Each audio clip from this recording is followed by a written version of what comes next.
Hi everybody, in this video we will discuss about the maximum number of electrons accommodated in principal shell and subshell. Now, so first of all, take nucleus like atom. The shape of atom is in spherical, we know that. So these all are shells or orbits. So first shell is denoted with 1, 2, 3, 4 like that, and also first shell contains only s orbital, then sp, then spd and spdf. Here shells equal to 1, 2, 3, 4 or k, l, m and n. Okay, and subshells equal to s, p, d, f. Subshell or orbital. Then shell or orbit. Now, by using this 2n square formula, we can find very easily the number of electrons which are present in particular shell. Represents here number of shell only. So then here, for example, take first shell which is denoted with k, right?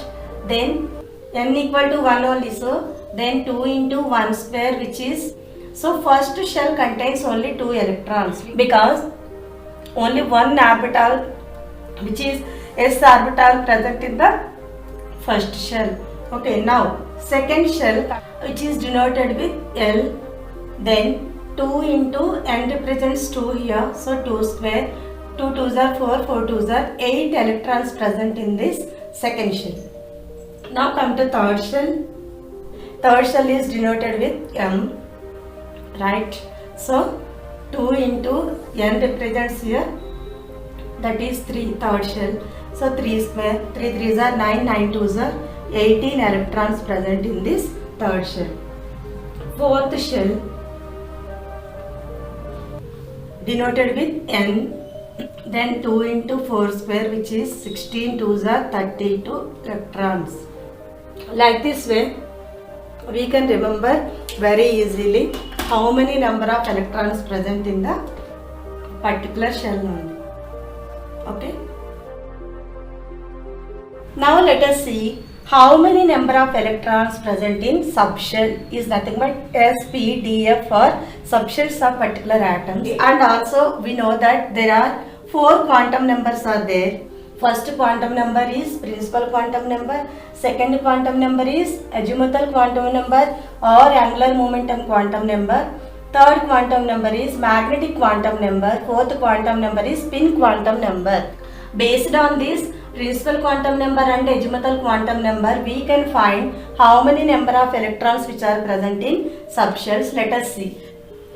How do you find L value? N equal to like 1, 2, 3, 4, which is represented by the number of shell. L equal to n minus 1. N represents principal quantum number, so L value for first shell is like 1 minus 1, which is 0. L value for second shell is like 2 minus 1, that is 1. Okay, L value for third shell is 3 minus 1, that is 2. And L value for fourth shell is 4 minus 1, that is 3. Angular momentum values for particular shells only. Okay, so now let us discuss number of electrons. So by using this formula, which is 2 into 2L plus 1, here take subshell and electrons, number of electrons. Okay. So for example, take now S subshell. S means 2 into 2L plus 1, 2 into 2. For first one, L equal to, L value for first shell is 0. So 2 into 0 plus 1, that is 2 into 1, 2 electrons present in the first shell, that is subshell. S subshell or S orbital. Now let us go to P orbital. L value, here I will write n equal to 1, 2, 3, 4, so on. Then L equal to 0, 1, 2, 3.